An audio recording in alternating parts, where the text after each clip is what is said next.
हृदय स्थल में स्थित मध्य अफ्रीकी गणराज्य का परिचय। नमस्कार दोस्तों, आज हम एक ऐसे देश की यात्रा पर निकल रहे हैं जो अफ्रीका के दिल में बसा है, मध्य अफ्रीकी गणराज्य। यह देश चारों ओर से जमीन से घिरा हुआ है, जिसका कोई समुद्री तट नहीं है। यहाँ की जिंदगी नदियों के साथ बहती है, खासकर उबंगी नदी जो परिवहन का मुख्य साधन है।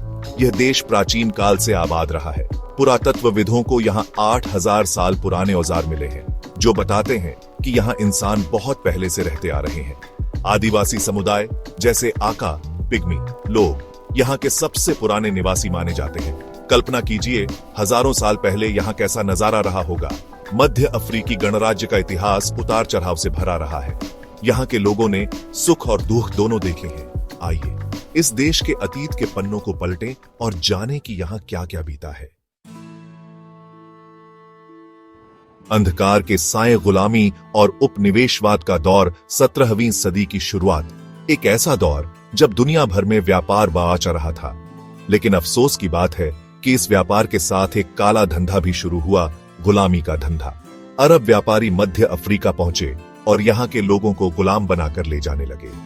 इस अमानवीय कृत्य ने यहाँ के सामाजिक ताने बाने को तोड़ दिया और आबादी में भारी गिरावट आई। 19वीं सदी के अंत तक यूरोपीय शक्तियां भी अफ्रीका में अपनी पैठ बनाने लगी थीं। बेल्जियम, जर्मनी और फ्रांस, सभी की नजर इस संसाधन संपन्न महाद्वीप पर थी।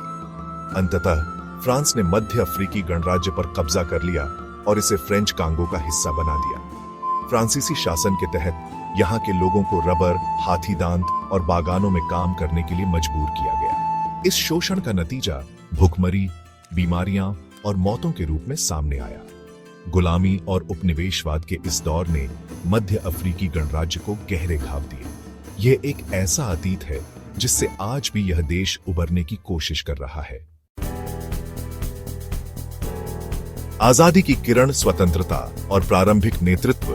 1960 का दशक, दुनिया भर में उपनिवेशवाद के खिलाफ आवाजें बुलंद हो रही थीं।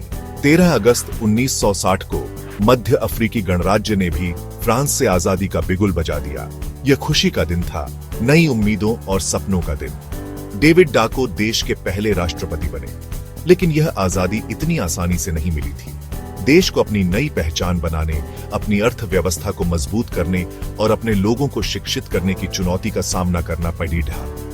डाको ने देश को एकजुट रखने और विकास के पथ पर आगे बढ़ाने की कोशिश की। स्वतंत्रता के बाद के ये शुरुआती साल नाजुक थे।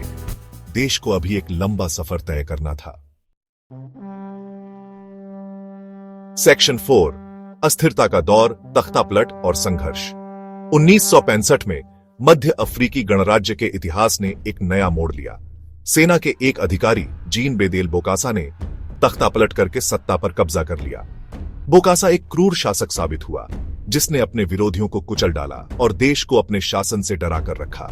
1972 में उसने खुद को आजीवन राष्ट्रपति घोषित कर दिया और 1976 में खुद को सम्राट घोषित कर डाला। उसने देश का नाम बदलकर मध्य अफ्रीकी साम्राज्य रख दिया और खुद को ताज पहनाया। बोकासा का शासन भ्रष्टाचार, अत्याचार और मानवाधिकारों के हनन से भरा था। 1979 में फ्रांस ने हस्तक्षेप किया और बोकासा को सत्ता से बेदखल कर दिया। डाको को फिर से राष्ट्रपति बनाया गया। बोकासा के बाद भी मध्य अफ्रीकी गणराज्य राजनीतिक अस्थिरता से जूझता रहा। कई तख्तापलट हुए, सरकारें आईं और गईं, लेकिन देश को शांति और स्थिरता नहीं मिली।